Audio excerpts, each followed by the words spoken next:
Hi hello నమస్తే welcome to GV news Telugu. నేను స్వప్న. రైతు భరోసాకి ప్రభుత్వం గ్రీన్ సిగ్నల్. 10 ఎకరాల్లోపే రైతు భరోసా ఇవ్వాలని రైతు సంఘాలు తెలిపారు.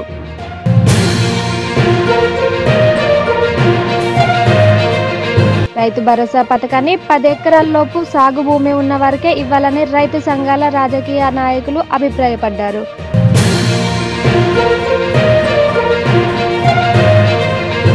ఐటీ రిటర్న్స్ ఫైల్ చేసిన వారికి, రేషన్ కార్డు లేని వారికి ఇవ్వాలన్నారు.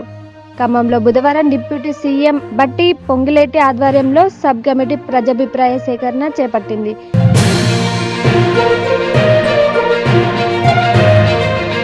పది జిల్లాల అభిప్రాయాలపై నివేదిక రూపొందించి అసెంబ్లీలో చర్చించాకే తుది నిర్ణయం తీసుకుంటామని తెలిపారు.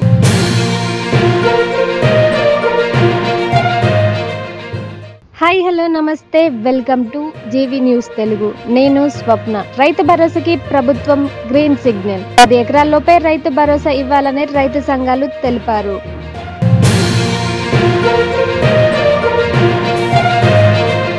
రైతు భరోసా పథకాన్ని 10 ఎకరాల్లోపు సాగు భూమి ఉన్న వారికే ఇవ్వాలని రైతు సంఘాల రాజకీయ నాయకులు అభిప్రాయపడ్డారు.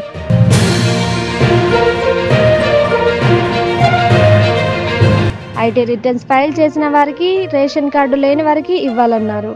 ఖమ్మంలో బుధవారం డిప్యూటీ సీఎం బట్టి పొంగిలేటి ఆధ్వర్యంలో సబ్ కమిటీ ప్రజాభిప్రాయ సేకరణ చేపట్టింది.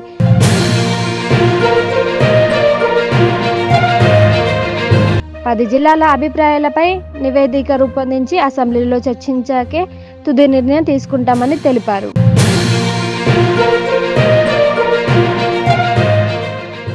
హాయ్ హలో నమస్తే welcome to GV news Telugu. నేను స్వప్న. రైతు భరోసాకి ప్రభుత్వం గ్రీన్ సిగ్నల్. 10 ఎకరాల్లోపే రైతు భరోసా ఇవ్వాలని రైతు సంఘాలు తెలిపారు.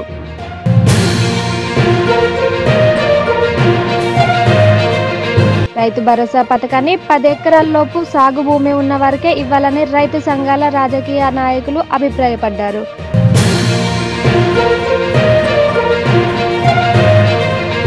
ఐటీ రిటర్న్స్ ఫైల్ చేసిన వారికి, రేషన్ కార్డు లేని వారికి ఇవ్వాలన్నారు. ఖమ్మంలో బుధవారం డిప్యూటీ సీఎం బట్టి పొంగిలేటి ఆధ్వర్యంలో సబ్ కమిటీ ప్రజాభిప్రాయ సేకరణ చేపట్టింది.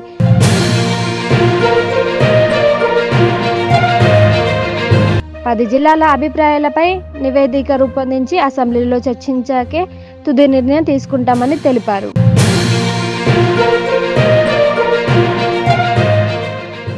హాయ్ హలో నమస్తే welcome to GV news Telugu. నేను స్వప్న. రైతు భరోసాకి ప్రభుత్వం గ్రీన్ సిగ్నల్. 10 ఎకరాల్లోపే రైతు భరోసా ఇవ్వాలని రైతు సంఘాలు తెలిపారు.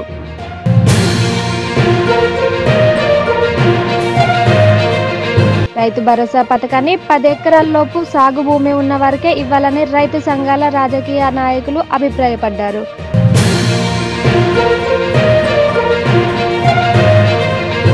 ఐటీ రిటర్న్స్ ఫైల్ చేసిన వారికి, రేషన్ కార్డు లేని వారికి ఇవ్వాలన్నారు. ఖమ్మంలో బుధవారం డిప్యూటీ సీఎం బట్టి పొంగిలేటి ఆధ్వర్యంలో సబ్ కమిటీ ప్రజాభిప్రాయ సేకరణ చేపట్టింది.